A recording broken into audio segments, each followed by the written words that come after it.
Radio voice of Sindh London जे सामीन खे सिक ऐं प्यार भरियो सलाम क़बूल हुजे। अॼु 21 मई 2018 सूमर जो ॾींहुं बमुताबिक़ 5 रमज़ान उल मुबारक 1439 हिजरी। अवां जे पसंदीदा प्रोग्राम ख़बरुनि जी दुनिया में मां आहियां अवां जो मेज़बान फाज़िल चन्ना। कराची खां कश्मीर ताईं जो अहम ऐं ताज़ियूं ख़बरूं साण करे हाज़िर ख़िदमत आहियां।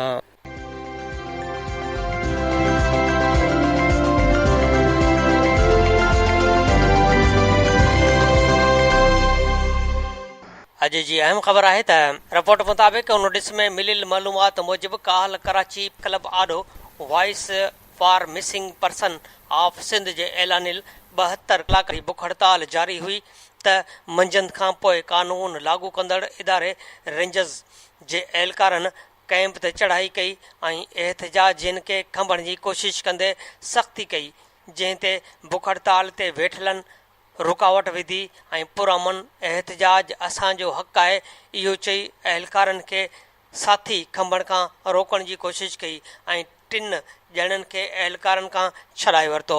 पर उन हूंदे बि 4 ॼणनि आफ़ताब शाह, जानी पंवर, फरहान मंगरियो ऐं ज़ाहिद भुगटीअ खे खंभे खणी विया। अहिड़ी सूरत हाल बैदि कैंप ते वेठल औरतुनि ऐं ॿारड़नि में कीहाट पइजी विया, जॾहिं त मज़ामत दौरान एहलकारनि वॉइस ऑफ मिसिंग पर्सन जी अॻुवान सुरठ लोहार तनवीर आरेजो ससुई लोहार ते तशदुद करे कपिड़ा बि फाड़े छॾिया, जंहिं बैदि कैंप ते मौजूदु औरतूं ऐं ॿार उब ॾारींदड़ रड़ियूं करे रोईंदियूं रहियूं। उन मौक़े ते सोरठ लोहार चयो त असां सिंध मां खंभे गुम कयलनि लाइ पुरअमन बुख हड़ताल ऐं एहतजाज जो ऐलान कयो, जंहिं तहत अञा असां कैंप क़ाइमु करे वेठासीं। हिते औरतुनि, ॿारनि ऐं सियासी समाजी अॻुवाननि तोड़े इंसानी हक़नि जा कारकुन वॾी तइदाद में मौजूदु हुआ त ओचितो कानून लागू कंदड़ इदारा बुख हड़ताली कैंप ते कड़की पिया, जिन औरतुनि ते तशदुद करे बदतरीन इंसानी हक़नि जी लताड़ ऐं तज़लील कई आहे। पुरअमन एहतजाज में 50 खां वधीक मुतासिर फैमिलियूं मौजूदु आहिनि, जिन सां अॻी ज़ुल्म कयो वियो आहे। वरी हिननि खां एहतजाज जो हक़ बि खसियो पियो वञे। तनवीन आरे जो चयो त हिकु त असां खां पंहिंजा प्यारा खसिया विया आहिनि, ॿियो वरी असां खां एहतजाज जो बि हक़ खसियो पियो वञे। हीअ रियासत असांखे केतिरो बाग़ी बणाईंदी जो असीं हिन जे कानून ऐं इंसाफ़ खां सफ़ा मायूस थी वञूं। ससुई लोहार चयो त असांजो बाबा 1 साल खां खंभे गुम कयो वियो आहे, अञा ताईं हिन जी का ख़बर नाहे त कहिड़े हाल में आहे। अहिड़े नमूने सिंध मां 160 खां वधीक माण्हू खंभे गुम कया विया आहिनि, जंहिं में सियासी ऐं क़ौम परस्त कारकुन शामिल आहिनि। अॼु जॾहिं असां पंहिंजे प्यारनि लाइ एहतजाज कयो आहे त असांखे बदतरीन तशदुद जो निशानो बणायो वियो आहे। एहलकार मुंहिंजा कपिड़ा फाड़े मुंहिंजी तज़लील कई आहे। नीलम आरे जो चयो त असीं ॾोहारी न आहियूं, असांजो ॾोह रुगो इहो आहे त असीं पंहिंजे प्यारनि जी आज़ादीअ लाइ पुरअमन एहतजाज कयो आहे। छा मुहज़ब मुआशिरनि जीअं असांखे हीअ रियासत एहतजाज जी बि इजाज़त न ॾींदी? असीं त रुगो पंहिंजे प्यारनि जी आज़ादीअ लाइ पुरअमन एहतजाज ई कयो आहे। जेकॾहिं एहतजाज करण बि ॾोह आहे त अहिड़ो ॾोह असीं कंदासीं। शीरीन खोखर चयो त कानून लागू कंदड़ इदारनि ज़ुल्म जी इंतिहा करे छॾी आहे। एहतजाज पुरअमन हो, जंहिंखे छड़ो छड़ करण लाइ एहतजाजी कैंप ते काह कई वई, जॾहिं त एहतजाज कंदड़नि सबबु पुछियो त हिननि ते बदतरीन तशदुद जो निशानो बणायो वियो। हिननि चयो त असां भेनरुनि जे मथनि तां पोतियूं लाथियूं वयूं, असां अहिड़े ज़ुल्म ख़िलाफ़ एहतजाज बि न कयूं छा? एहतजाजी कैंप ते मौजूदु जिस्म चेयरमैन ख़ालिक जूणे जो चयो त सिंध सरकार हिकु चौकीदार जो किरदारु अदा पई करे। हिननि खे क़ौम मथां थींदड़ ज़ुल्म जी का बि परवाह न आहे। डॉक्टर नियाज़ कालाणी चयो त पुरअमन एहतजाजी रस्ता रोक कई वई आहे। रियासत पुरअमन शहरनि खे तहफ़ुज़ ॾियण बजाए हिननि खे हरासां करे एहतजाज खां बि हथु खणाइणु चाहे थी। सिंध जे नाले वारे अदीब ताज जोयो चयो त दुनिया में किथे बि अहिड़ी इंसानी हक़नि जी लताड़ नथी कई वञे जहिड़ी रीति एहतिजाजी कैंप ते काह करे नियाणियुनि ऐं पुरअमन एहतिजाज कंदड़नि ते तशदुद कयो वियो। बख़्शल थलो चयो त एहतिजाज करणु हर इंसान जो हक़ आहे, पर असां वटि ॼण एहतिजाज बि रियासत लाइ तशदुद गर्दी आहे। असीं वर्कर्स पार्टी जे प्लेटफॉर्म तां उन अमल जी सख़्त मुज़म्मत कयूं था ऐं मुतालबो कयूं था त फौरी तौर खंबे गुम कयल कारकुननि खे आज़ादु कयो वञे। बुख हड़ताली कैंप ते जीअं सिंध तहरीक किरनाणी जो सूर्य सिंधी, जीअं सिंध तहरीक सरकी जो मसूद शाह, इलाही बख़्श बकक, सिंध सुजाग फोरम जो अॻवान सारंग जोयो, खंबे गुम कयल कलीम तुनियो जी अमड़, रज़ा जरवार जी वनी, दीदार अमृत जी वनी समेत सवें माण्हू मौजूदु हुआ। होॾां सूबे जे ॿियनि केतिरनि ई शहरनि में पिणु खंबे गुम कयल जे आज़ादीअ लाइ एहतिजाजी मुज़ाहिरा करे धरणा हया विया। सकरन में जिस्म हमदर्द ऑर्गेनाइज़ेशन पीपी शीन भे ऐं कलम धणिन सहाफ़ी चौक ते धरणो हयो। शाहपुर जानिया में जिस्कम जे इमाम बख़्श ॾाहरी ज़फ़र बुगियो, सरकश मुरीद मोहम्मद मोरियल ॾाहरी, सैफ सिंधी जिसाम अॻवान अयाज़ मल्हा, अरशद सोलंगी, अब्दुरज़ाक बुगियो, सहाफ़ी अज़ीज़ चन्ना, नईम चन्ना, मीर मोहम्मद बुगियो ऐं ॿियनि धरणो हयो।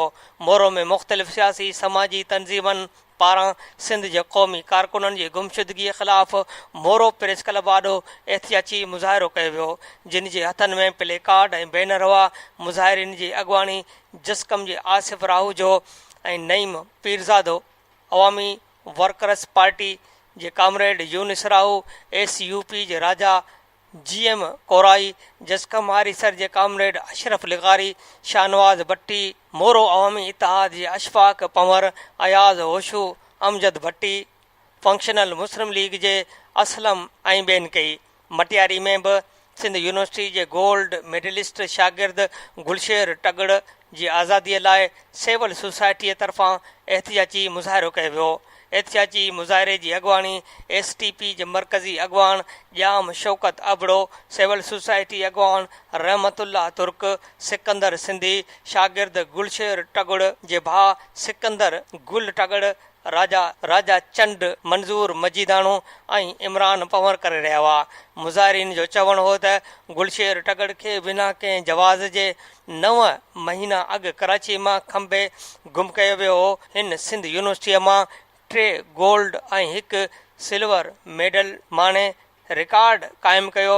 गुलशेर टगड़ जी गुमशुदगीअ खे 9 महीना गुज़री विया आहिनि, जंहिं करे संदसि वालिदैन सख़्तु परेशान आहिनि। खेसि बिना देर आज़ादु कयो वञे। MQM पाकिस्तान जो अॻवान ख्वाजा इज़हारुल हसन यकजहतीअ तौरु बुख हड़ताली कैंप ते पहुतो, जंहिं खंबे गुम कयल जे वारसनि खां तफ़सील वरिता। हिन चयो त अॼु सिंध असेंबलीअ में खंबे गुम कयलनि लाइ आवाज़ उथारींदुसि। हिन वधीक चयो त सिंध बलोचिस्तान मां जबरी गुमशुदगियूं मुज़म्मत जोगियूं आहिनि। हिन उहो बि चयो त रियासती ख़िताब में MQM बि सभ खां वधीक मुतासिर आहे। MQM जा बि केतिरा ई कारकुन गुम आहिनि, जंहिंजी सख़्तु लफ़्ज़नि में मुज़म्मत कयां थो ऐं अॼु असेंबली फ्लोर में आवाज़ उथारींदुसि। जॾहिं त सिंध यूनाइटेड पार्टी जे सीनियर नाइब सदर ज़ैन शाह ऐं जिस्कम चेयरमैन सनान कुरैशी सिंध जे माण्हुनि खे अपील कई आहे त हू कराची प्रेस क्लब में हलंदड़ मिसिंग पर्सन जी बुख हड़ताली कैंप ते पहुची यकजहतीअ जो इज़हार कनि ऐं बुख हड़ताल में शामिल थियनि ऐं सिंध सां थींदड़ नाइंसाफ़ियुनि सिंध मां खंबे गुम कयल माण्हुनि जी आज़ादीअ लाइ हलंदड़ जिदोजहद में पंहिंजो भरपूर साथ ॾियनि। अहम ख़बर आहे त पाकिस्तान तहरीक इंसाफ़ आचर ते मक़ामी होटल में तहरीक इंसाफ़ पारां तक़रीब कोठाई वई, जंहिंमें इमरान ख़ान, जहांगीर तरीन, शाह महमूद कुरैशी समेत ॿिया अॻवान शरीक थिया।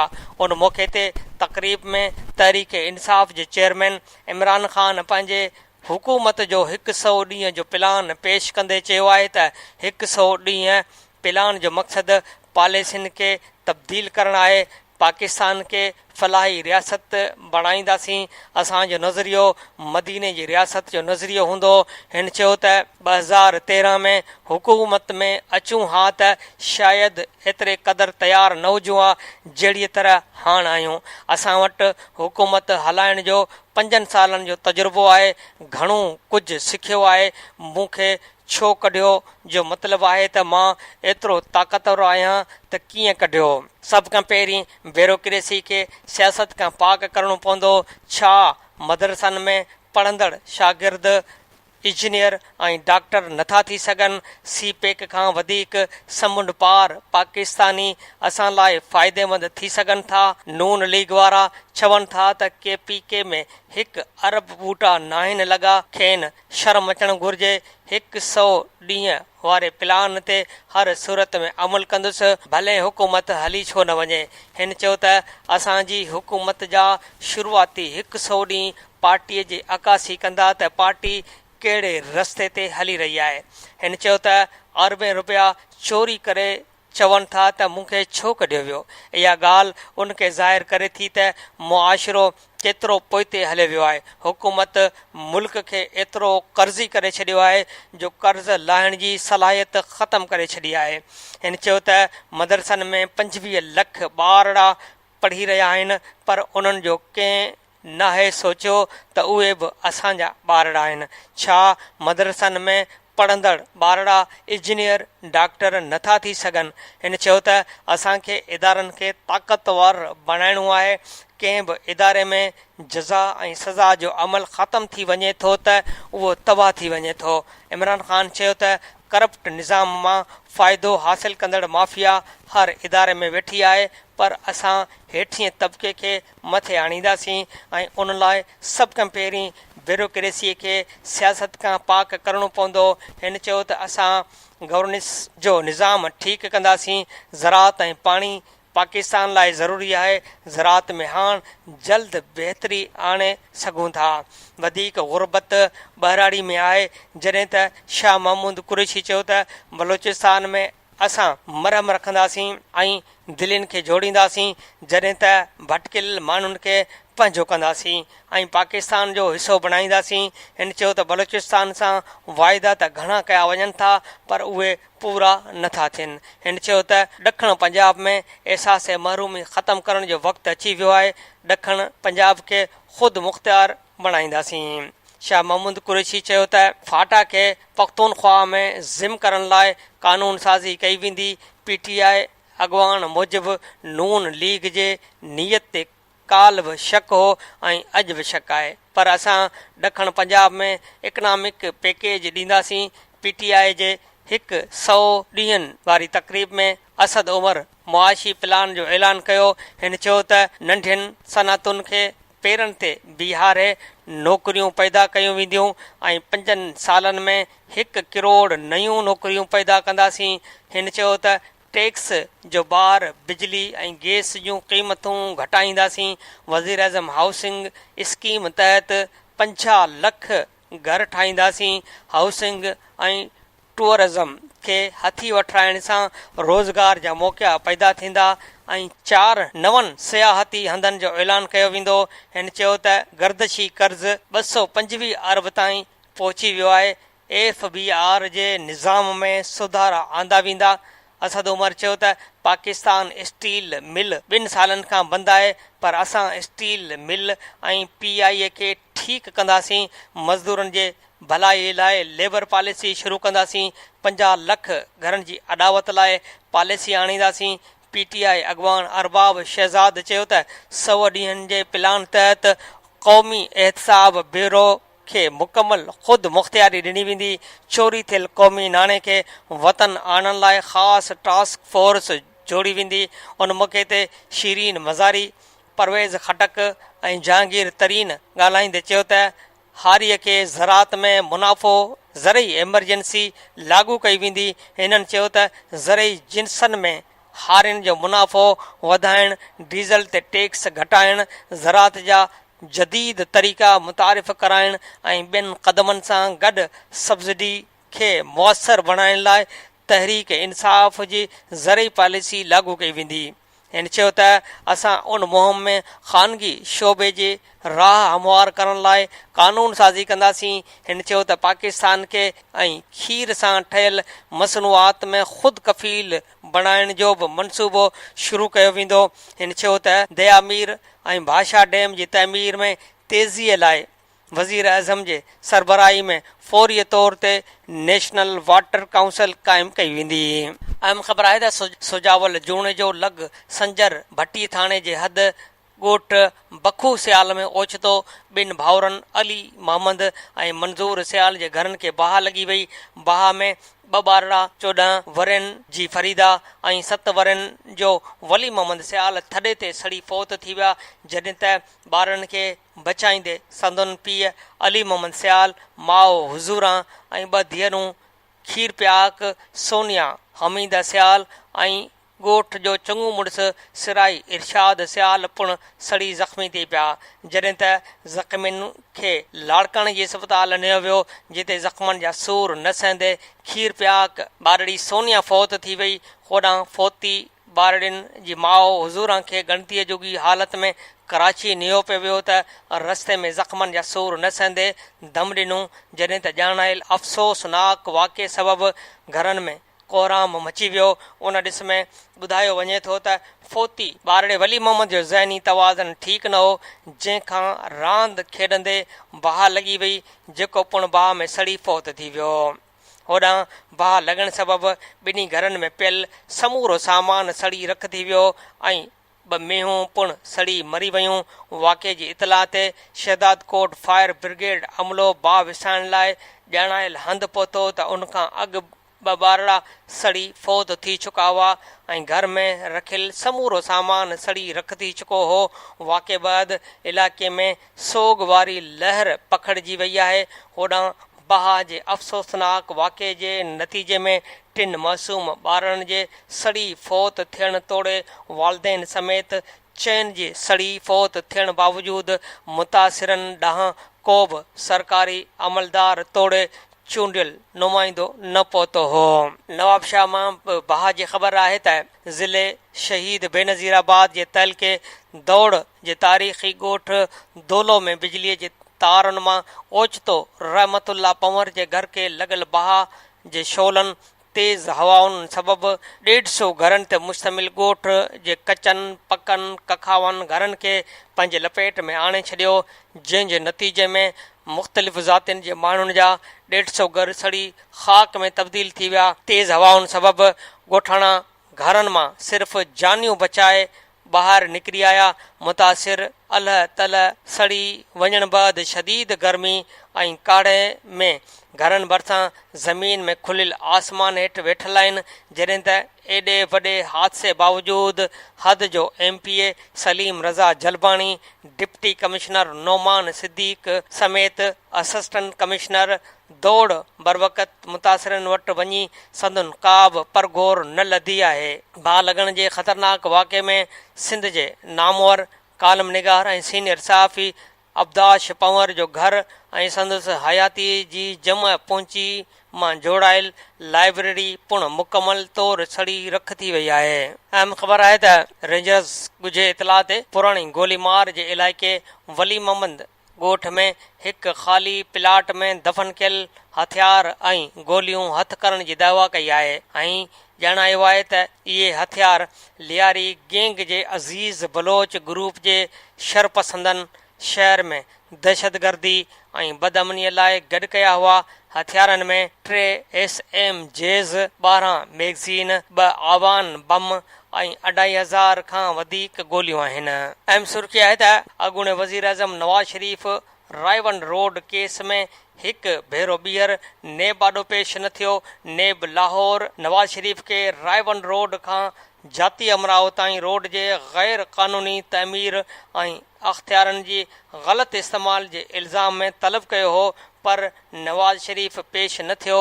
DG नेब पंजाब जे सरबराहीअ में 3 रुकनी JIT काल मोकुल हुअण बावजूदि 4 कलाक ताईं नवाज़ शरीफ़ जो इंतज़ारु कंदी रही। पर नवाज़ शरीफ़ ॿियों भेरो उन केस में तलब करण बावजूद पेश न थियो, जंहिं ते नेब अॻूणे वज़ीर आज़म नवाज़ शरीफ़ ख़िलाफ़ हिकु वधीक रेफरेंस दाख़िल करण जो फ़ैसिलो कयो आहे। नेब ज़रियनि जो चवणु आहे त नवाज़ शरीफ़ ख़िलाफ़ रेफरेंस दाख़िल करण जे हवाले सां बोर्ड जी गॾिजाणी थींदी। नेब जे बोर्ड गॾिजाणी में मुआमिलो बहस हेठि ईंदो।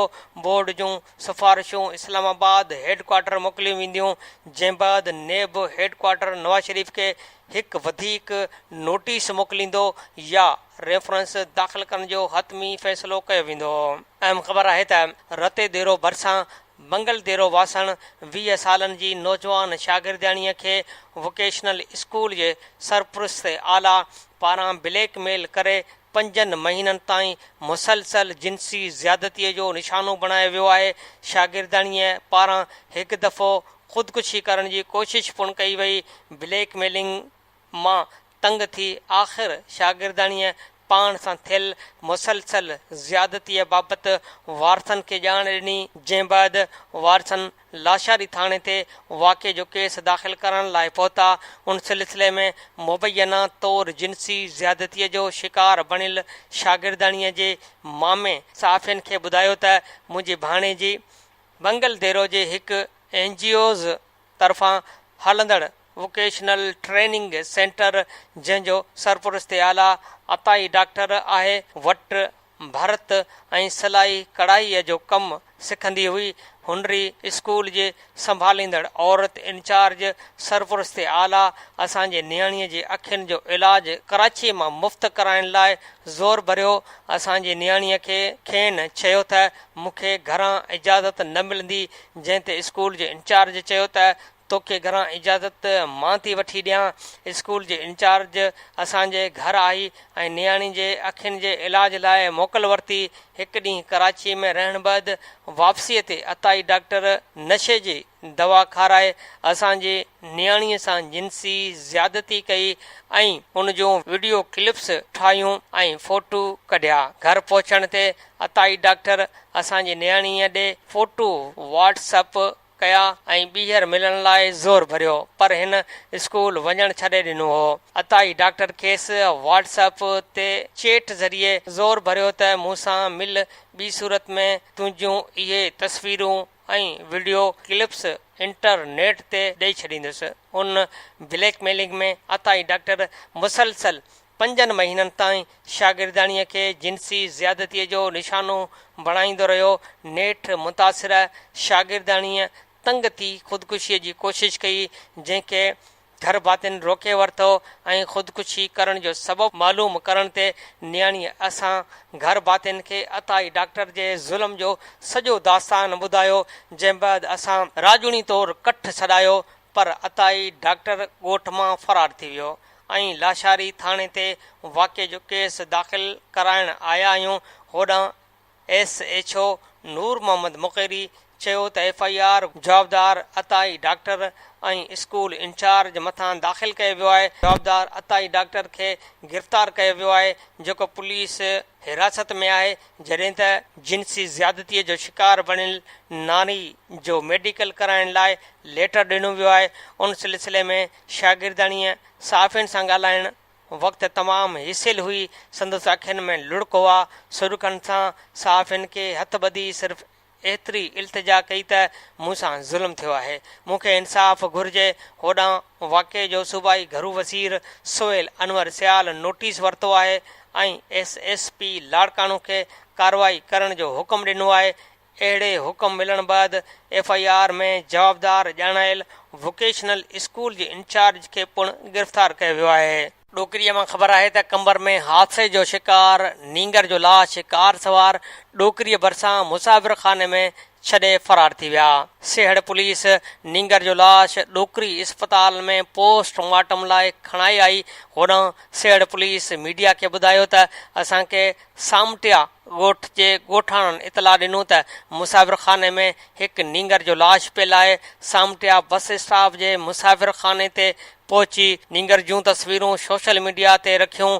नींगर जो तस्वीरूं सोशल मीडिया ते रखण बैदि निंगर जे कंबर जे भरिसां ॻोठ गढ़ी छटीअ जे रहवासी ग़ुलाम मदनी वलद अब्दुल सत्तार बहलियम तौरु सुञाणप थी ऐं फोती जे वारसनि ॿुधायो आहे त निंगर ग़ुलाम मदनी बहलियम सुबुह जो 8 बजे रोड क्रॉस करण सबबि कार जे टकर लॻण सबबि फ़ौत थी वियो आहे। फोती निंगर जे वारसनि निंगर जो पोस्टमार्टम कराइण खां इनकार कयो ऐं असां निंगर जो मड़ वारसनि हवाले करे छॾियो आहे।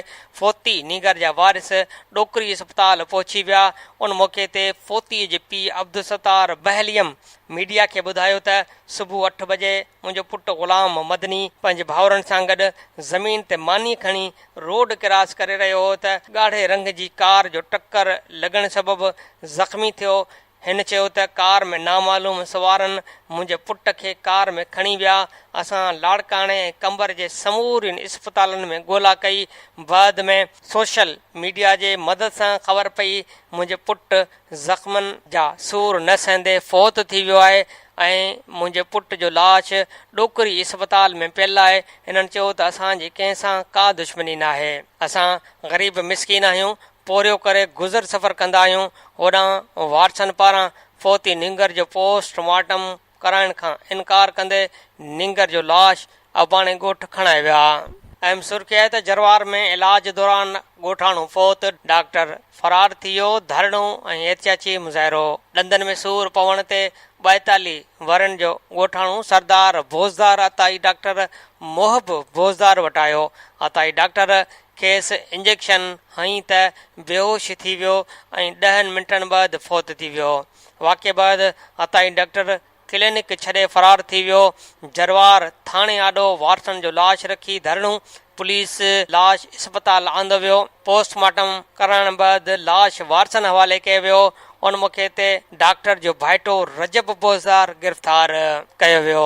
ऐं ख़बर आहे त 2018 जे ईंदड़ आम चूंडनि जी तयारियुनि जे सिलसिले में मलीर में बि तयारियूं शुरू थी वयूं आहिनि। ॿियनि पार्टियुनि जीअं क़यादत वटि तक जे टिकेट ॾियण लाइ मलीर जे 3 क़ौमी तकनि ऐं 5 सूबाई तकनि PS 87, PS 88, PS 89, PS 90, PS 91 ते पीपल्स पार्टी मलीर जे 100 खां वधीक उमेदवारनि सूबाई तोड़े क़ौमी तकनि तां टिकेट ॾियण लाइ क़यादत वटि दरख़्वास्तूं जमा कराए छॾियूं आहिनि।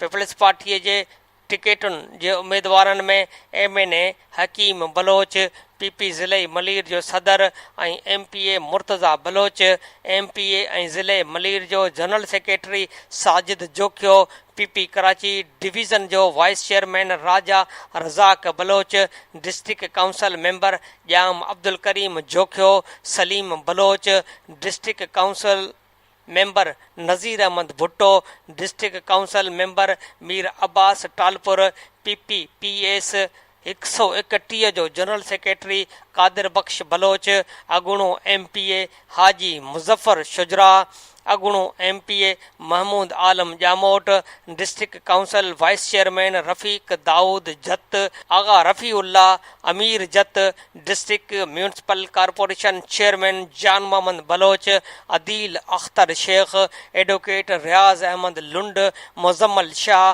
रियाज़ Baloch, Ayub Baloch, district council member Abu Bakar Memon, Saleem Memon, Nisar Ahmed Shar, Javed Taj, Eidi Soomro, Naseem Pathan समेत ॿियनि केतिरनि ई उमेदवारनि टिकेटुनि लाइ फार्म भरे छॾिया आहिनि। जॾहिं त अञा ताईं पीपल्स पार्टीअ जे टिकेटनि जे भरण जी आख़िरी तारीख़ पहिरीं 3 मई, वरी बाद में 20 मई ऐं हाणे 25 मई रखी वई आहे। 100 खां वधीक उमेदवारनि में मुख्य उमेदवारनि जो सीटनि जी हासिलात लाइ मुक़ाबिलो हलंदड़ आहे। पीपल्स पार्टी जे टिकेटनि जी डोड़ में शामिल अहम अॻवाननि खे टिकेटूं न ॾियण तां ज़रियनि जो चवणु आहे त उहे अॻवान ॿियनि पार्टियुनि तोड़े ग्रुपनि ऐं नवनि इतिहादनि में वञण जूं तयारियूं करे रहिया आहिनि।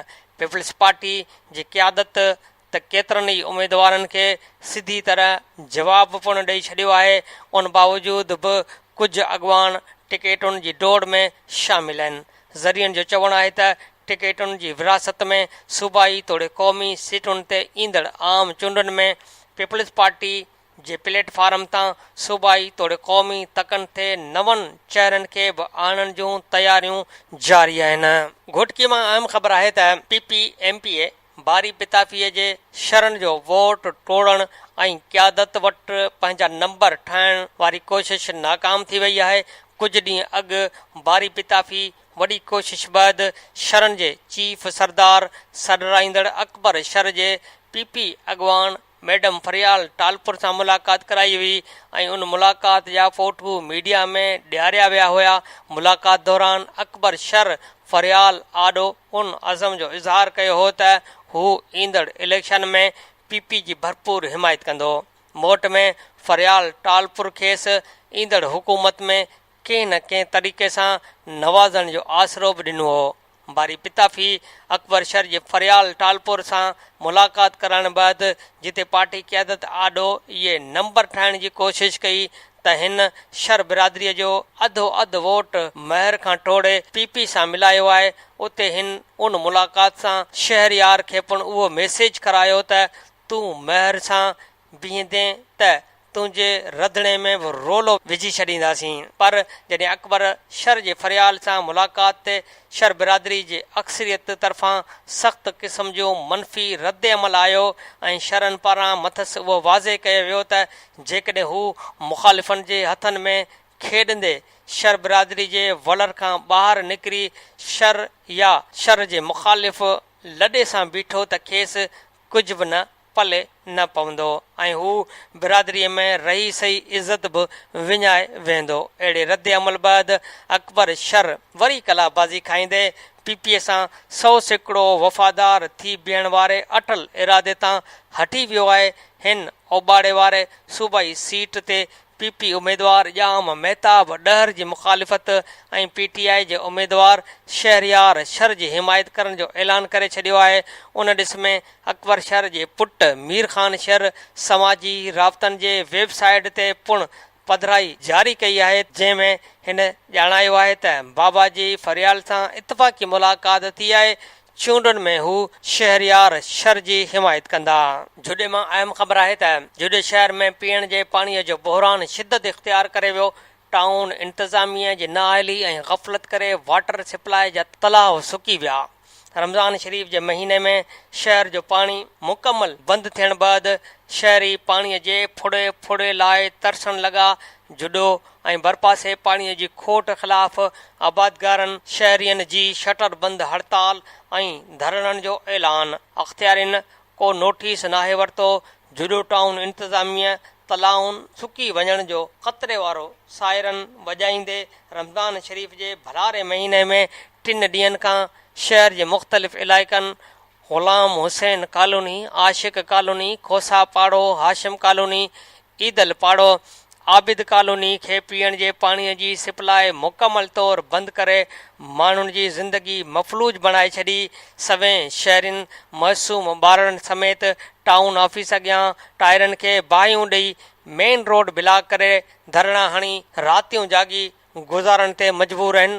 राब्तो करण ते जुॾो टाउन वाइस चेयरमैन उमर दराज क़ाइम ख़ानी चयो त पाणीअ जी शदीद खोट जो ज़िम्मेवार आपाशी इंजीनियर आहे जंहिं वक़्त खां अॻु 10 अप्रैल बदिरां 8 अप्रैल ते पाणी बंदि करे छॾियो ऐं तलाउनि में घुर्बल पाणी ज़ख़ीरो थी न सघियो जंहिं करे शहर में पीअण जे पाणीअ जो बहिरान शिदत इख़्तियार करे वियो आहे। अहम ख़बर आहे त बान सईदाबाद शहर जे मुख़्तलिफ़ पाड़नि चन्ना पाड़े, अकबर शाह, मेन चौक, कोरी पाड़े, जमाली कॉलोनी, ॻोठ बंभण जे 2 ट्रांसफार्मरनि समेत शहर जा 15 खां वधीक बिजली जा ट्रांसफार्मर सड़ियल आहिनि जेके सेप्को अमले पारां तब्दील न करण सबबि रहवासी सख़्त गर्मी में तकलीफ़ुनि खे मुंहुं ॾेई रहिया आहिनि जॾहिं त पीअण जे पाणीअ जी पिणु खोट पैदा थी वई आहे जंहिं ख़िलाफ़ शहरी एक्शन कमेटी जे चेयरमैन काक मोहम्मद लकारी वहीद पंवर, मोहम्मद बख्श जमाली, गुलशन भंड ऐं ॿियनि जी अॻवाणीअ में सवें सरकारी इस्पताल भान खां एहतियाजी रैली कढी शहर जे मुख़्तलिफ़ इलाइक़नि जो गश्त करे प्रेस क्लब अॻियां धरणो हयो। उन मौक़े ते मीडिया अॻियां दाईंदे हिननि चयो त सेप्को भान सईदाबाद जे ऑफिसरनि जी नाअहली ऐं बेध्यानीअ सबबि अधु शहर में बिजली या ट्रांसफार्मर सड़ियल आहिनि, पर सेप्को अमले जे कननि ते जूं बि न थी चुरे। 15 बिजलीअ जा ट्रांसफार्मर सड़ियल आहिनि, पर केर बि नोटिस वठण वारो न आहे। 14 खां 18 कलाक हथरादू लोड शेडिंग पिणु जारी आहे, जंहिंजे करे माह रमज़ान में रोज़ेदार गर्मी में तड़पी रहिया आहिनि। बिजली जी लोड शेडिंग जे करे इलाइक़े में पीअण जे पाणी ऐं बर्फ़ जो बहिरान पैदा थी वियो आहे। अटे जूं चकियूं पिणु बंदि थी वियूं आहिनि। समूरो कारोबार सख़्तु मुतासिर थी रहियो आहे। हिननि आख़िर में मुतालबो कयो त सड़ियल ट्रांसफार्मर फौरी तौर ते तब्दील करे बिजली फ़रहामी यकीनी बणाई वञे, ॿी सूरत में संदन एहतजाज जारी रहंदो। उमरकोट मां अहम ख़बर आहे त इंटेलेक्चुअल फोरम सिंध जे सॾ ते मरकज़ी सदर रंजन भील जी अॻवाणीअ में डॉक्टर खटूमल जीवन ऐं संदसि कमेटीअ ख़िलाफ़ आखाड़े मंदर खां एहतियाती रैली कढी निटण उस में समूरे शहर जो पंधु मार्च करे प्रेस क्लब अॻियां धरणो हयो वियो। उन मौक़े ते ॻाल्हाईंदे रंजन भील, चंदीराम भील, लाला भील, लजपत राय भील ऐं ॿियनि चयो त सिंध में अक़लियतनि लाइ सालियाने अरबें रुपया बजट हुअण जे बावजूदि अक़लियती मामलनि जे सलाहकार ऐं संदसि खाते पारां हक़ीक़ी मुस्तहिक अक़लियती बिरादरियुनि भील, मेघवाड़, कोली, बागड़ी, ओड, मसीही, मालही, सूटहड़ समेत मुख़्तलिफ़ बिरादरियुनि खे नज़रअंदाज़ करे पंहिंजे मनपसंद माण्हुनि खे नवाज़ियो वियो आहे, जेको अमल अक़लियती माण्हुनि सां नाइंसाफ़ी आहे। हिननि चयो त हीउ एहतजाज सिर्फ़ भील बिरादरी जो न आहे, पर उन्हनि समूरनि मज़लूम तबक़नि जो आवाज़ु आहे जंहिंखे सदाईं नज़रअंदाज़ कयो वियो आहे। हिननि मुतालबो कयो त डॉक्टर खटूमल ख़िलाफ़ कार्रवाई करे अक़लियतनि जे फंड में गोभियुनि जो केस दाख़िल कयो वञे। सिंध जे मुख़्तलिफ़ शहरनि मां पाणीअ जी खोट जे हवाले सां बि ख़बरूं आहिनि त जोही जे आबादगारनि मेहड़ गाॾही, इमाम अली रुस्तमानी, शमन कोसो, रफ़ीक अहमद जमाली, अब्दुल सत्तार जमाली ऐं ॿियनि मखदूम बिलावल पार्क खां एहतियाती रैली कढी प्रेस क्लब आॾो दादू जोही रोड ते धरणो हणी रोड बंदि करे छॾियो।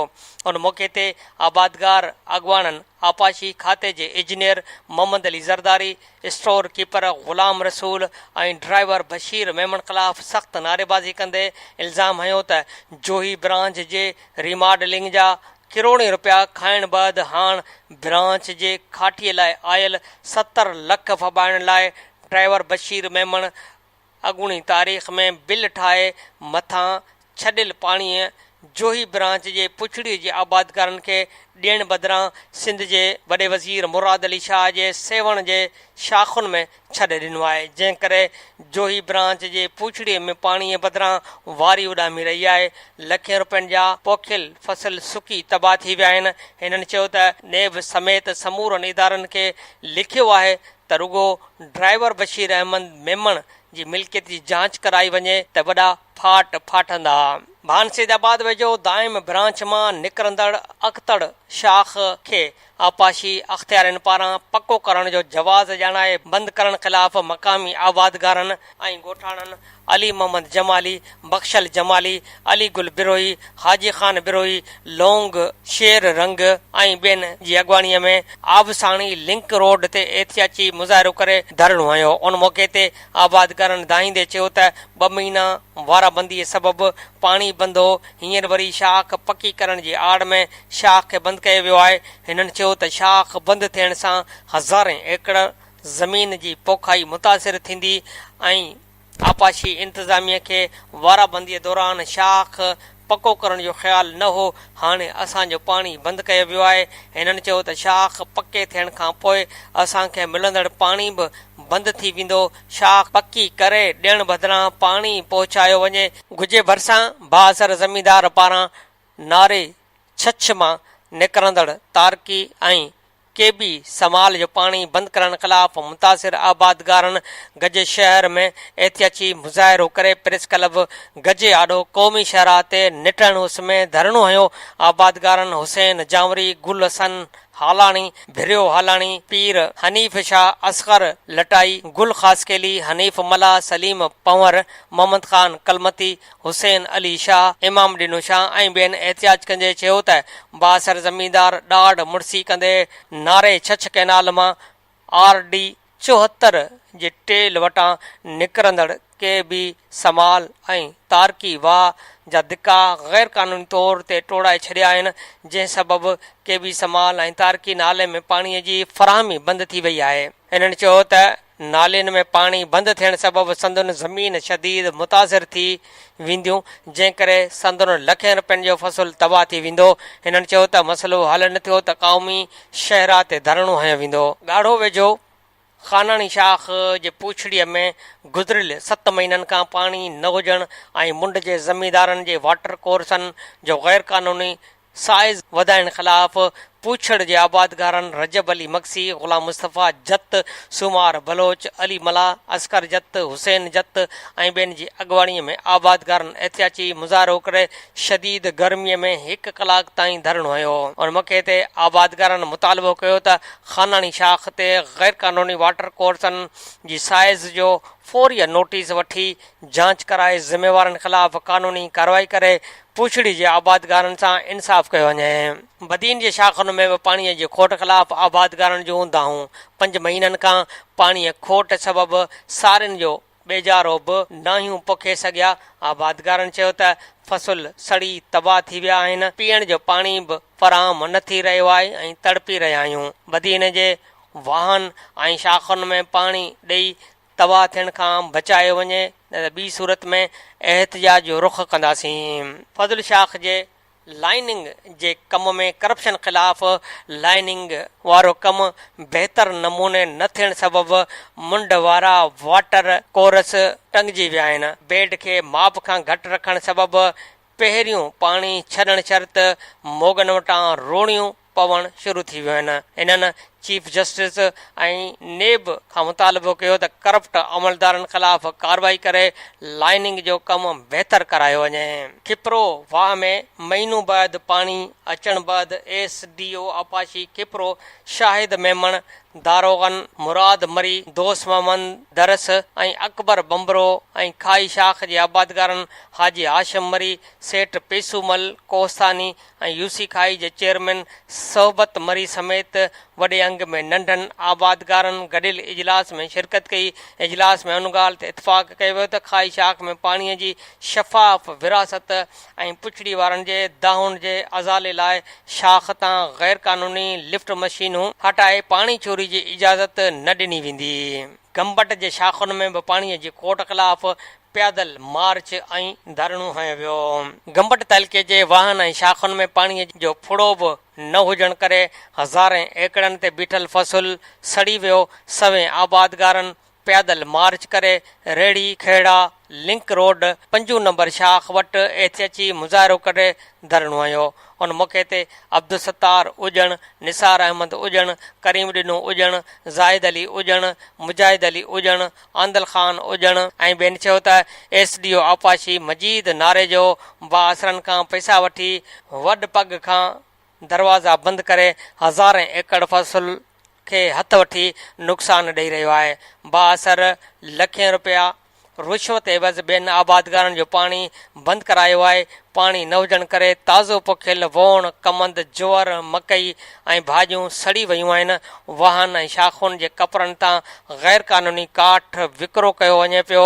हिननि नेब ऐं एंटी करप्शन जे आला अख़्तियारनि खां अपील कई त SDO आपाशी ख़िलाफ़ जांच करे कार्रवाई कई वञे, न त एहतिजाजी तहरीक वसी कई वेंदी। अहम ख़बर आहे त सिंध में हारियुनि जे हक़नि लाइ बेमिसाल जिदोजहद हलाईंदड़ कामरेड हैदर बख़्श जतोई जी 48वीं वरसी अॼु हैदराबाद में ग़ुलाम शाह कलोड़ जे मक़बरे वेझो हारी कमेटीअ जे सरबराह कामरेड अज़हर जतोई जे घर ते मल्हाई वेंदी। वरसी तक़रीब जी शुरूआत सुबुह जो 9 वॻे कामरेड हैदर बख्श जतोई जे मज़ार ते गुलनि जी चादर चाढ़ण सां कई वेंदी।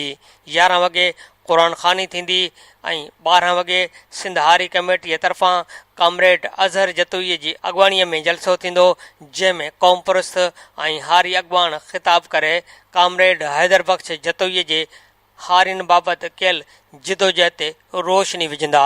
सामीन अव्हांखे इहो बि असां ॿुधाईंदा हलूं त radio voice of Sindh London तरफ़ां अॼोके ॾींहुं 21 मार्च ते कामरेड हैदर बख्श जतोई अॼोकी नशरियात में हारियुनि जे हक़नि लाइ बेमिसाल जिदोजहद हलाईंदड़ कामरेड हैदर बख्श जतोईअ जे 48 वरसीअ जे मुनासिबत सां अॼोकी नशरियात संदसि नाव कई वेंदी ऐं ॿुधण न विसारींदा। Radio voice of Sindh London जे प्रोग्राम ख़बरुनि जी दुनिया में अॼु जूं अहम ऐं ख़ासि ख़बरूं अव्हां जे समातुनि जे नज़र कयूंसीं। सामीन गुज़िरियल ॾींहुं रोज़ाने सोब जे कारकुननि खे जबरी नौकरियुनि खां फ़ारिग करण ख़िलाफ़ प्रेस क्लब हैदराबाद आॾो एहतिजाज कयो वियो।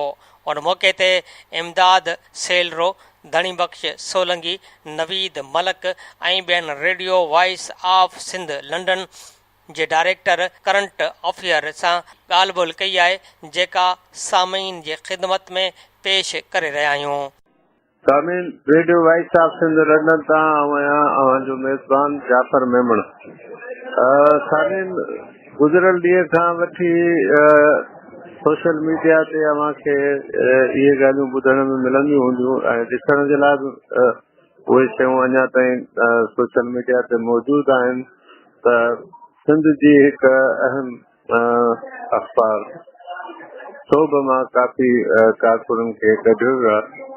इन हवाले सां गुज़िरियल ॾींहुं बि एहतिजाज थियो हो ऐं अॼु हैदराबाद प्रेस क्लब वटि एहतिजाज थियो आहे ऐं एहतिजाज खां पोइ असां चाहियूं था त जेके कारकुन एहतिजाज कनि पिया उन्हनि जा ख़्याल वीचार अव्हां जी समात ताईं पहुचायूं। हिन वक़्तु सोब अख़बार जो जेको न्यूज़ एडिटर हो उहो असां सां लाइन ते मौजूदु आहे ऐं हिन सां ॿिया बि दोस्त गॾु आहिनि जेके हैदराबाद प्रेस क्लब जे ॿाहिरां एहतिजाज करण खां पोइ असां सां लाइन ते मौजूदु आहिनि। असां चाहींदासीं त न सिर्फ़ु इमदाद सेलरो साहब बल्कि उन खां पोइ बि जेके साथी आहिनि ऐं हींअर उहे ड्यूटीअ ते न रहिया आहिनि उन्हनि जा बि के आवाज़ आहिनि, ख़्याल आहिनि, सोच वीचार आहिनि, उहे बि असां अव्हां ताईं पहुचायूं। इमदाद साईं, तव्हांखे radio voice of Sindh London ते वेलकम चऊं था। तव्हां ॿुधायो त हीउ सॼो किसो कीअं आहे, हक़ीक़त छा आहे? असल में साईं मसइलो इहो आहे त ही सोब जो जेको एडिटर आहे उहो शुरू खां वठी मुलाज़िमनि सां ज्यादतियूं कंदो रहियो आहे। मुख़्तलिफ़ वक़्तनि ते मुख़्तलिफ़ दोस्तनि सां हिन ज्यादतियूं कयूं, मुख़्तलिफ़ वक़्तनि ते हिन दोस्तनि खे नौकरी मां फारिग कयो। सबबु छा हूंदो हो त सबबु हिन जी फ़क़ति अना हूंदी, सबबु हिन जी पंहिंजी ज़ात हूंदी हुई ऐं उन्हनि दोस्तनि खे इहो बि माना उन्हनि लाइ न चवंदो हुयो त भई ठीकु आहे तव्हां 10-15 ॾींहं किथे पंहिंजे कंहिं रोज़गार जो बंदोबस्तु कयो, उन खां पोइ तव्हां असां फारिग कंदासीं।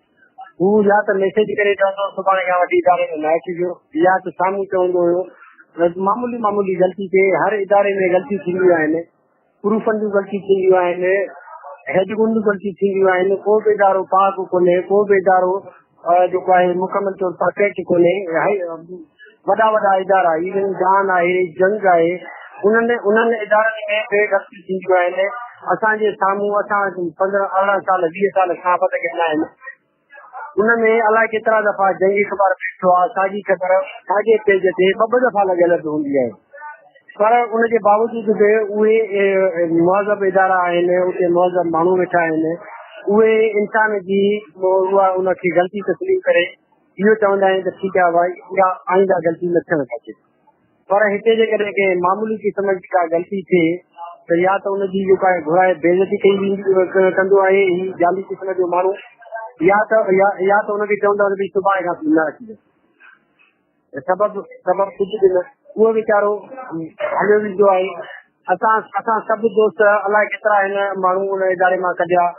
हिकिड़ो असिस्टेंट म्यूजिएटर कढी, जंहिंमें न सिर्फ़ु उहो असिस्टेंट म्यूजिएटर हो पर मालिक जी तरफ़ां जोड़ियल बोर्ड जो लेबर हो उनखे बि हिन एडिटर जेतिरा ई अख़्तियार हुया, पर उनखे बि पंहिंजी अना ख़ातिर फ़क़ति इन जे करे कॾहिं बि शायदि सुभाणे मुंहिंजे लाइ को मसइलो पैदा न करे। ही जीअं एडिटर थियो उन खां वठी हिन सियासत शुरू कई ऐं सियासत हिन पंहिंजी ज़ात खे ॾाढो रखियो, हिन इदारे खे ॾाढो न रखियो, इदारे जा मफ़ाद ॾाढो न रखिया, पंहिंजी ज़ात खे पंहिंजी कुर्सी खे ॾाढो रखियो। यार वॾी अलाए कीअं जेको आहे या मूंखे कुर्सी मिली आहे ऐं त हिनजे लाइक़ु कोन हुउसि, पर चलो जेकॾहिं मिली आहे त मां हुनखे अलाए कहिड़े नमूने सां बसि हर सूरत में बरक़रार रखां। पर इहा हिनजी भुल हुई। हर इदारे जा जेकी हूंदा आहिनि उहे वर्कर हूंदा आहिनि। को बि इदारो वर्करनि खां सवाइ न हली सघंदो आहे, को बि इदारो वर्करनि खां सवाइ, वर्करनि जी महिनत खां सवाइ, वर्करनि जी दिली लॻाव खां सवाइ तरक़ी नाहे करे सघंदो। पर हुनखे हुन माण्हू जी इहा ॻाल्हि सम्झ में न आई। हुन सभिनी वर्करनि सां ज़्यादतियूं कयूं। अॻ में ॿियनि दोस्तनि खे कॾहिं उनजी का मज़ामत कोन थी, पोइ हुन सूरत जा इहो कंदो रहंदुसि या कंटिन्यू रखंदुसि त मूंखे अञा मुंहिंजी कुझु वधीक मजबूत थी मूंखे कुझु कोन थी।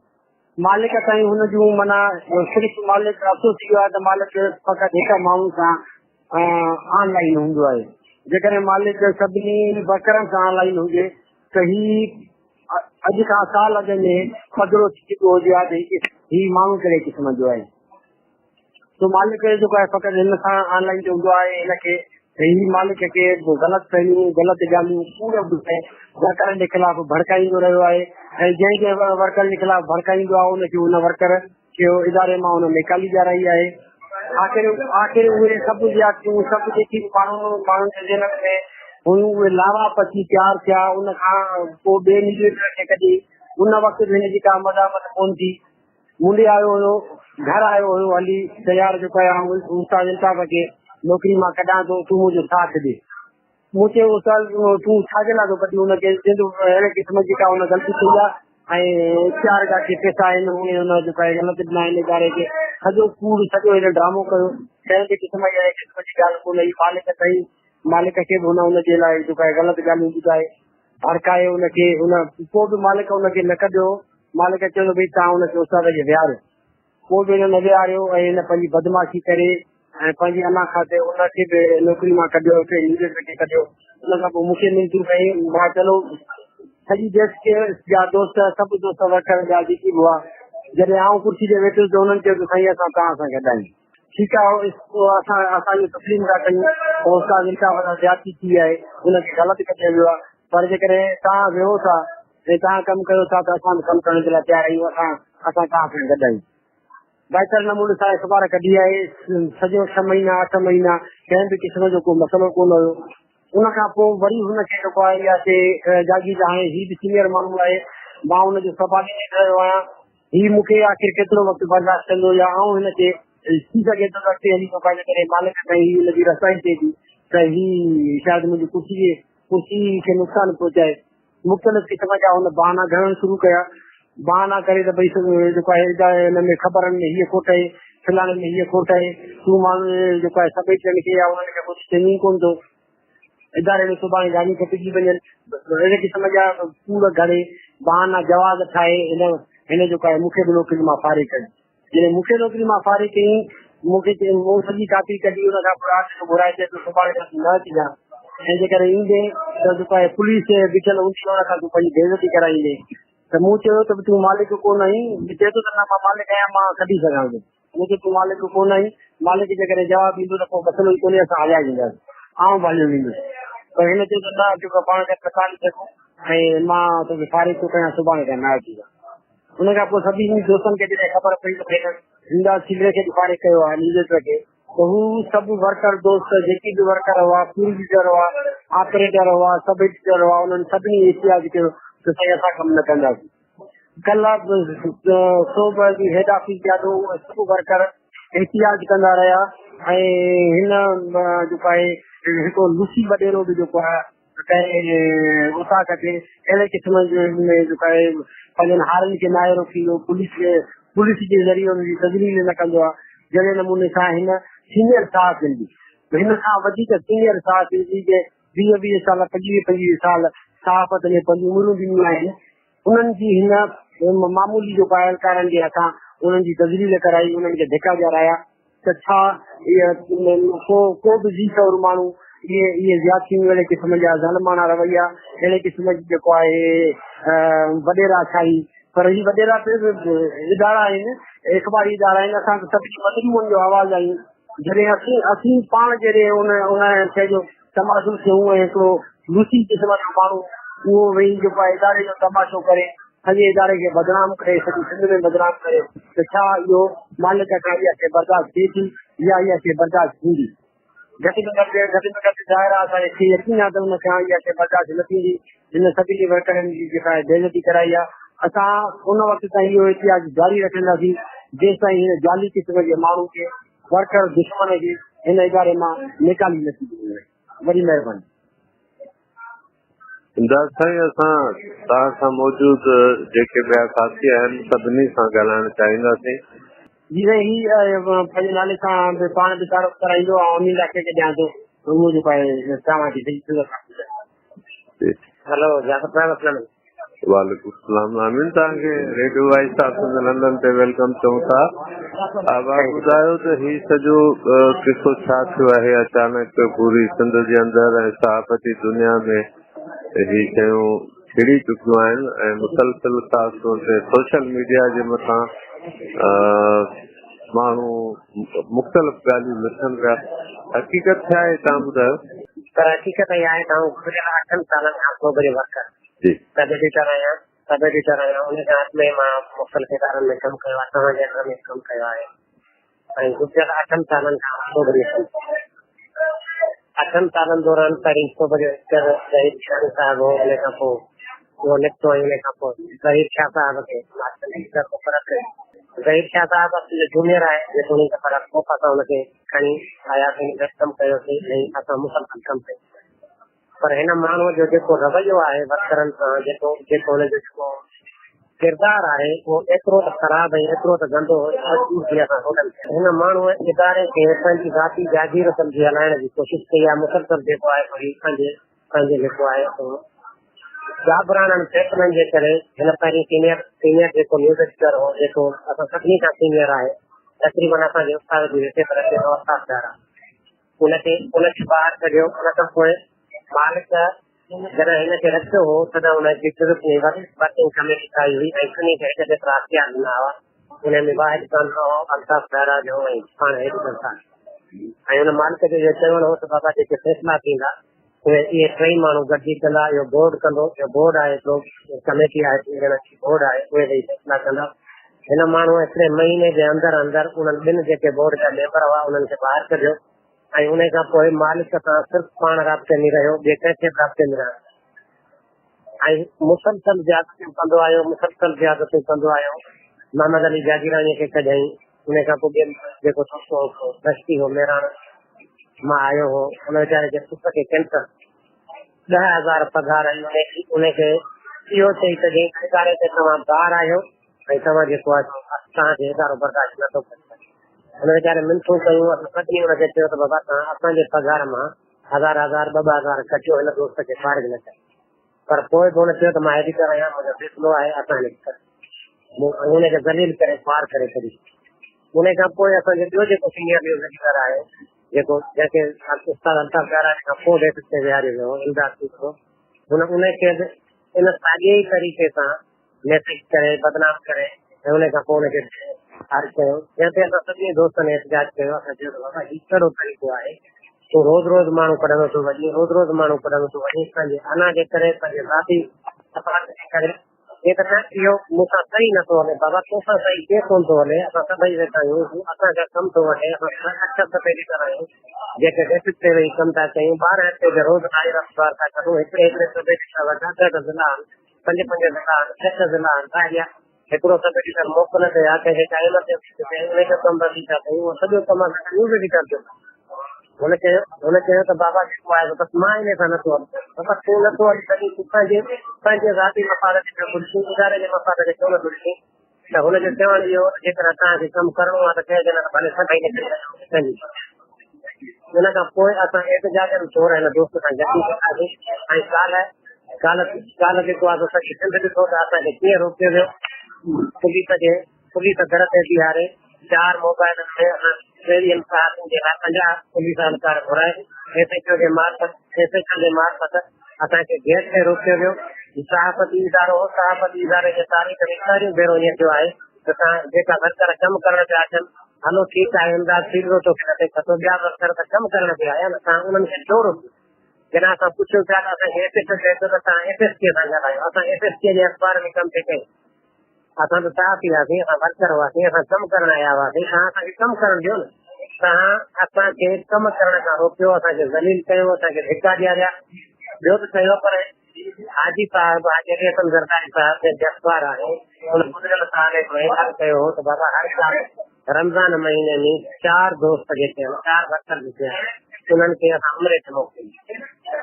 उन्हनि मां 4 दोस्तनि जो हिकिड़ो दोस्त निसार आलमाणी हो, जंहिंजी उमिरि 33 साल हुई। उनखे इहो बहानो करे सिर्फ़ु त बाबा तुंहिंजी उमिरि घटि आहे, टेक्निकल जेको आहे तूं नथो वञी सघीं, इनजे करे जेको आहे हुनखे उमिरि ते न मोकिले वियो। हू दोस्त बार बार हुन वटि चयो बाबा ठीकु आहे, जेकॾहिं मां उमिरि ते नथो त मूंखे चङो त मां ईरान वञा, मुक़दस ज़ियारतुनि ते उते ई वञी मां ज़ियारतुनि करे त हुनखे ज़लील करे, हुनखे बुछड़ो करे, हुनखे चयो तूं मुंहिंजी जान छो नथो छॾ, तूं मुंहिंजे विच में छो कई, बसि ख़तमु त ख़तमु थी।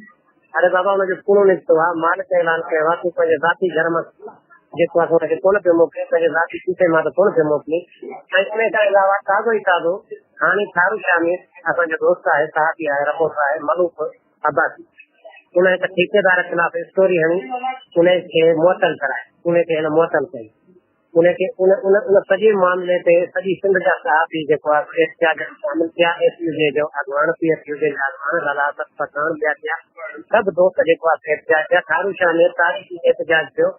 हिन शख़्स छा कयो जो उन रिपोर्टर खे वठी उन ठेकेदार जे बंगले ते वञी कुझु पैसा वठी उन खां माफ़ी वठराए ऐं जेको आहे मामिलो रफ़ा दफ़ा करे छॾियो। नतीजे तौर उन सहाफ़ीअ जी एहतिजाज तौर प्रेस क्लब मां मेंबरशिप ख़तमु करे छॾियो। उहो हिकिड़ो दुकानु खोलियो, पंहिंजो पंहिंजा वेठो आहे। इन सतह जी माना जेको आहे आराम पई पियो, इन सतह जी जेको आहे अहिड़े शख़्स सां असां कीअं हलूं जेको राति एकेडमी मैसेज करे साहब खे चए थो त तव्हां न अचो, उते वेठे वेठे चए थो त तव्हां सां नथा हली सघूं, उते वेठे वेठे चए थो त जेको आहे तव्हां फलाणे जे हक़ में ॻाल्हायो आहे, जंहिंजे करे जेको आहे तव्हां निकिरी वञो। हाणे अरे साहब खे नथा सर महिरबानी, तव्हांजी वॾी महिरबानी अमीन साईं। ॿिया दोस्त बि ॻाल्हाइण चाहिनि था त बिल्कुलु वेठो आहे, सीनियर दोस्त आहे असांजो, खणी बची। अस्सलाम वालेकुम। वालेकुम सलाम। धन्यवाद साईं, तव्हांखे radio voice of Sindh London ते वेलकम चऊं था। तव्हां पंहिंजे तारीफ़ सां हिन सॼे किसे बाबति कुझु ॿुधायो। सूबे में सीनियर सब एडिटर आहियां। तकरीबन सूबे में कम कंदे 8 साल खां गुज़री आहे। हिन इदारे खे ठाहिण में असांजो तमामु वॾो किरदारु आहे। असांजो एहतिजाज सिर्फ़ु हिन जे लाइ आहे त ही इदारो मुलाज़िमनि जो आहे ऐं उन इदारे में ही जेको एडिटर मुक़ररु कयो वियो आहे उहो न सिर्फ़ु मुलाज़िमनि जो दुश्मन आहे पर ख़ुदि इदारे जो ऐं इदारे जे मालिकनि जो दुश्मन आहे। छो त इदारा हलंदा मुलाज़िमनि सां आहिनि, माण्हुनि सां हलंदा आहिनि ऐं सिखनि माण्हुनि सां हलंदा आहिनि। अॼु सिखनि माण्हुनि जी बि खोट वारो दौर आहे। उन दौर में हिकिड़े बीठल इदारे खे हिकिड़ो ई माण्हू तबाह करण जे पुठियां पइजी वियो आहे ऐं असां अपील था कयूं मालिकनि खे बि त हू सूझ वारा माण्हू आहिनि, उहे हिन इदारे खे बचाइनि ऐं हिकिड़े माण्हूअ जे करे समूरनि मुलाज़िमनि सां उन्हनि जे रोज़गार सां मथां जेको मौजूब आहे ऐं उन्हनि मुलाज़िमनि सां इहा बेवाजी मां सम्झां थो उन्हनि मालिकनि खे सोचणु घुरिजे। छो त हिकिड़ो माण्हू आहे, हिन सिर्फ़ु असां सां न कई आहे पर हुन सां अॻ में बि 4-5 माण्हू बिल्कुलु 1 कलाक जे नोटिस ते कढंदो रहियो आहे ऐं मालिकनि खे मुख़्तलिफ़ वक़्तनि ते ग़लति नमूने सां ब्रीफ कंदो रहियो आहे ऐं उन्हनि जी ग़लति ब्रीफिंग में अची करे मालिक बि मुख़्तलिफ़ वक़्तनि ते सपोर्ट कंदा रहिया आहिनि। असीं चाहियूं था त हिन वक़्तु उहो दौर न आहे, ही सिर्फ़ इलेक्ट्रॉनिक मीडिया जो दौर न आहे, नई प्रिंट मीडिया जो दौर आहे। हिन वक़्तु सोशल मीडिया जो बि दौर आहे ऐं आउं सम्झां थो त जेतिरी ताक़तवर प्रिंट मीडिया आहे, जेतिरी ताक़तवर इलेक्ट्रॉनिक मीडिया आहे, ओतिरी ताक़तवर हींअर सोशल मीडिया आहे। पर हिकिड़े हिसाब सां सोशल मीडिया वधीक पावरफुल इन करे आहे त इलेक्ट्रॉनिक मीडिया ते ऐं प्रिंट मीडिया ते पाबंदियूं आहे थी सघनि थियूं, पर सोशल मीडिया उन्हनि पाबंदियुनि खां आची आहे। ऐं असीं सम्झूं था त जेकॾहिं सोशल मीडिया इलेक्ट्रॉनिक मीडिया या प्रिंट मीडिया असांजी मदद नथी करे या असांजूं सहाफ़ती तंज़ीमूं असांजी मदद नथियूं कनि या प्रेस क्लबनि जा जेके चङा मुल्क आहिनि असां जंहिंखे सम्झो आहे उहे असांजी मदद नथा कनि त असां सम्झूं था त हीउ वक़्तु सोशल मीडिया जो बि आहे ऐं असां सोशल मीडिया जे भरपूर नमूने सां पंहिंजो आवाज़ उथारींदासीं। ऐं असीं सम्झूं था त ही मुलाज़िमनि जो ई इदारो आहे ऐं सॼी दुनिया जा इदारा मुलाज़िमनि सां हूंदा आहिनि ऐं मुलाज़िम दुश्मन पॉलिसी जेकी आहे उहो हिन वक़्तु उहो दौर न आहे। ही दौर जेको आहे इंसानी हक़नि जो दौर आहे ऐं उन दौर में इंसानी हक़नि जे दौर में मुलाज़िमनि सां बेवाजिबी थियनि, इंसानी हक़ मुतासिर थियनि, आउं सम्झां थो त इहो ज़ुल्म ऐं जबर घणो वक़्तु हली न सघे। तंहिंजे करे मुंहिंजी आख़िर में बि मालिकनि जी इहा ई गुज़ारिश आहे त उहे हिन मामले जो नोटिस वठनि ऐं इदारे खे बचाइनि त असां सभिनी जो भलो थींदो, मालिकनि जो भलो थींदो, मुलाज़िमनि जो भलो थींदो, हिकिड़ो इदारो आहे उनजो भलो थींदो। अस्सलाम वालेकुम। मुंहिंजो नालो नवीद आहे, ज़ातुल मलिक आहियां। जी नवीद तव्हांखे radio voice of Sindh London से ॿुधायो हिकु ॾींहुं जो किसो हले पियो साल खां वठी जी तव्हांजे आहे ॿुधायो त जीअं पूरी दुनिया में वेठल माण्हू अवांजो आवाज़ ॿुधंदा उन्हनि खे ख़बर पइजी सघे त जेके सोभ इतवार जा वर्कर आहिनि उन्हनि जा ख़्याल ऐं वीचार छा आहे। जीअं त पाण सभु माण्हू आहियूं, सभिनि जो रोज़गार ज़रियो इहो ई आहे ऐं इहा ई सभिनी रोज़ी आहे, रिज़्क़ आहे। केरु बि वर्कर पंहिंजी रोज़ी सभु पाण पूरत आहियूं। हिकिड़ो माण्हू जेको आहे पंहिंजे अना ख़ातिर, पंहिंजी इज़त ख़ातिर, पंहिंजी मफ़ादनि ख़ातिर सभिनी वर्करनि खां रवैयो रखे पियो। आहिस्ते आहिस्ते ई पंहिंजा माण्हू मनपसंदि माण्हू जेके आहिनि उहे ॿियनि इदारनि मां वॾे मार्जन ते वॾे पघारुनि ते जेके उहे ॿियनि इदारनि में 7,000 8,000 पघार खणनि था उनखे हिते 30,000 35,000 जा पघार ते ठाहे वियो आहे। जेके मुलाज़िम हुआ, जेके कोरट मुलाज़िम सोभ इदारे खे ठाहियो आहे, जेके जंहिं सोभ इदारे खे पंहिंजो रत सत ॾिनो आहे उन्हनि खे पघार बचाए वधाइण जे बजाए उनखे धमकी ॾिनी थी वञनि असांजी पघार न वधाईंदासीं, जेके तव्हांखे कमु करिणो आहे त इन पघार ते कयो, न तव्हां हलिया वञो। ऐं वर्करनि सां हिन जेको रवैयो आहे हिकु थाने जी जमनदार जो रवैयो आहे। को वर्कर सॼो महीनो लोड़े थो हिकिड़ो 8,000 ते 7,000 ते त हुनखे कंहिं ज़रूरत पवे थी, को अस्पताल में आहे, को बीमार आहे, उनजे लाइ उहो 1,000 ते खाली एप्लीकेशन लिखी वञी थो साईं जो 1,000 ते एडवांस मुंहिंजी पघार मथां कटिजो। अॼु 25 तारीख़ थी आहे, सॼो महीनो मूं लोड़ियो आहे, मूं महिनत कई आहे, मूं पंहिंजी ख़िदमत कई आहे इदारे जी, मूंखे 1,000 ते एडवांस जी ज़रूरत आहे, 1,000 जा उनते हुन जेको रवैयो आहे हिते को कोटी खातो थोरी आहे, हिते को भलाई तंज़ीम न आहे। मुंहिंजी पघार मथां उहा शइ कटियो, मुंहिंजी पघार मां जेको लोड़ियो आहे 25 तारीख़ आहे उन मां 1,000 पिया ॾियो। मूंसां हीउ मसइलो आहे, दवा वठी आहे त उनखे उहे पैसा न पिया ॾिना वञनि। हिते एॾा वॾा वर्कर आहिनि जेके औलादनि खे कैंसर जी बीमारी उन्हनि खे बिला जवाब ते कढियो वियो आहे। जी साईं, महिरबानी तव्हांजी नवीद मलिक साहब। असां चाहींदासीं त अञा पाण साईं जेको एहतिजाज जेको आहे सिर्फ़ु असांजी क़ौमी इदारो आहे, क़ौम जो इदारो आहे। असां क़ौम जे इदारे खे बचाइण जे लाइ निकिता आहियूं ऐं एहतिजाज हिकिड़े फ़र्द जे लाइ आहे। असांजे एहतिजाज न इदारे जे मालिक ख़िलाफ़ आहे न इदारे जे ख़िलाफ़ आहे, हिकिड़े फ़र्द जे ख़िलाफ़ आहे।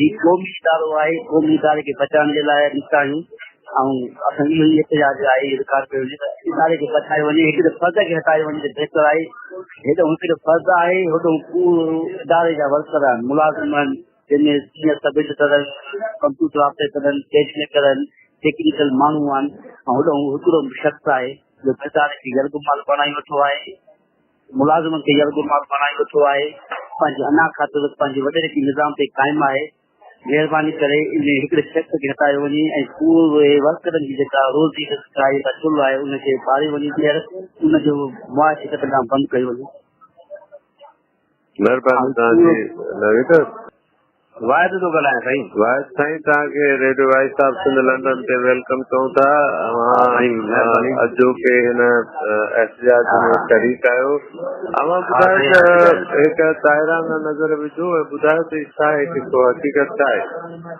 साईं मां अव्हांखे ॿुधायां सोभ अख़बार जा 3 दौर रहिया जी हिकिड़ो पहिरियों दौर इमदाद ओडो साहिब जो जेको जदीद सिंधी साहिब जो अॻुवान आहे उन महिनत करे हिन अख़बार खे पब्लिश कयो तयारु कयो ठाहियो हिकिड़ो ॿूटो पोखियो उन वॾी महिनत ऐं जाखोड़ करण खां पोइ उहा अख़बार उभरी आई सिंध में ऐं पंहिंजी जाइ वाला रही ऐं उन काफ़ी सहाफ़ी पैदा कया काफ़ी इशूज़ कया सिंध जा मसइला कया त उहो बि दौर हुयो हिननि ॿिन्ही दौरनि में ईअं कॾहिं बि वर्करनि सां अहिड़ो वाक़ियो पेश न आयो जेको हाणे पेश आयो आहे त वर्करनि जी तज़लील करणु तव्हां पाण जाफ़र साहिब असांजा उस्ताद एडिटर रहिया आहियो त तव्हां ॾिसो आहे त हिन दौर में कॾहिं बि ईअं थियो आहे सहाफ़िन सां हिकदमि अदारे जा 25 मुलाज़िम निकिरी वञनि ऐं जेको आहे त पोइ 3-4 ॼणा 5 ॼणा वेही अख़बार कढनि अख़बार त ॾिसो था हिन दौर में जदीद दौर में हिकिड़ो माण्हू कढी सघे थो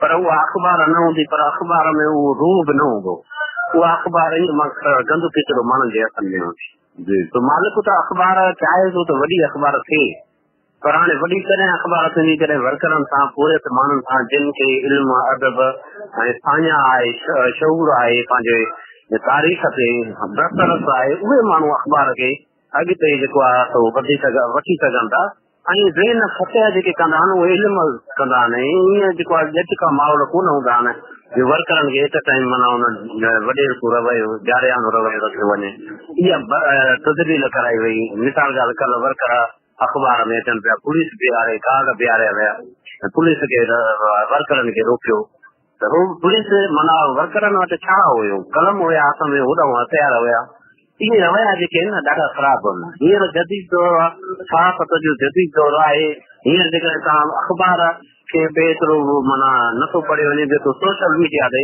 कवरेज ॾिनी कंहिं सोशल मीडिया ते माण्हू पढ़िया जीअं हींअर मिसाल वाइस ऑफ लंडन आहे सॼी दुनिया पई थी ॾिसे हुनखे उहा दुनिया छा महसूस कंदी त सिंध में सिंधी वर्करनि कलमकारनि सां कहिड़ो असर प्रूव कयो थो वञे कहिड़ी हुन सां बदअख़लाक़ी तरीक़े सां पेश कयो थो वञे इन लाइ असां जिन बि दोस्तनि तव्हां हमदर्दी कई आहे ॿियनि दोस्तनि जिन बि हमदर्दी कई आहे उन्हनि जी महिरबानी आहे ऐं हीउ जेको आहे सो हीउ एहतिजाज सिर्फ़ु हिकिड़े माण्हूअ जो न आहे हीउ एडिटर न्यूज़ एडिटर जो मसइलो न आहे हीउ समूरे वर्करनि जो मसइलो आहे अॼु ही ज़ाहिर ॻाल्हि आहे जेके ॿिए अदारनि में वेठा आहिनि माण्हू उहे बि सोचींदा हूंदा उन्हनि सां थींदियूं हूंदियूं ख़ैर आहे इहे दरगुज़र कंदा आहियूं पर अहिड़ो जारियानो रवैयो जेको तज़लील वारो हुजे उहो घटि में घटि केरु बर्दाश्त न कंदो महिरबानी सामीन ही कुछ सोभ अख़बार जा वर्कर हुआ जिन जो ख़्याल हो त मालिकनि सां या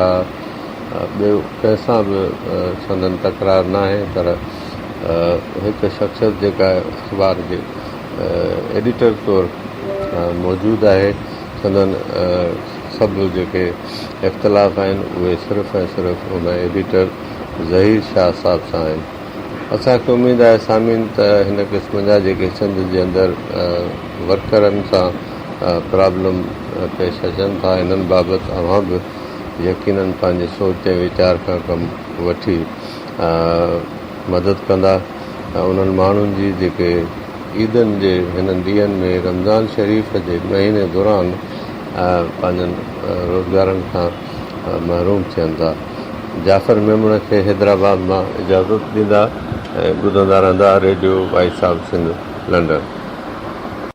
सामीन हाणे तव्हां रोज़ाने सोब जे जबरन कढियल कारकुननि जी ॻाल्हि ॿोल ॿुधी रहिया हुआ। प्रोग्राम ख़बरुनि जी दुनिया रोज़ानो सुबुह जो 7:30 वॻे, मंझंदि जो 12:30 ते ऐं शाम जो 7 वॻे नशर कयो वेंदो आहे। ॿुधण न विसारींदा। प्रोग्राम जे हवाले सां पंहिंजा कमेंट्स ऐं राया असांजी हिन ईमेल ते ॾींदा। ईमेल आहे info@radiovoiceofsindh.com। तव्हांजे रायनि ऐं कमेंट्स जो इंतज़ारु रहंदो।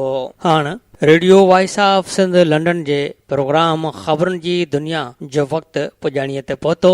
वरी ॿिए बुलेटिन में हाज़िर थींदासीं। ओसि ताईं फाज़िल चना खे ॾींदा इजाज़त। अल्लाह निगहबान।